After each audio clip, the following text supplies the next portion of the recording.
ბოლო 3 წელია ლარი უფასოვდება.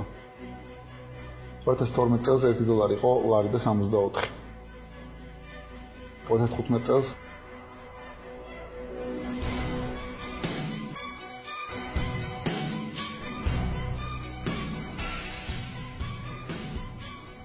ეს შეეხო საქართველოს ყველა მოქალაქეს. ლარის გაუფასურება გამოიწვია ელექტროენერგიის ტარიფის და პროდუქტებზე ფასების მატება. ვისაც აქვს კრედიტი დოლარში გაუძლდა 40%. ვისაც აქვს შემოსავალი ლარში შეუმცირდა 40%.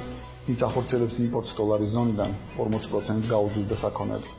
ვინც ქირაობს ბიზნეს დოლარში ფიქსირებული ფასით გაუძლდა 40%. ასე თუ გავაგრძელებთ, ეკონომიკა კიდევ უფრო დასუსტდება. ლარი კიდევ უფრო გაუფასურდება. რა არის გამოსავალი?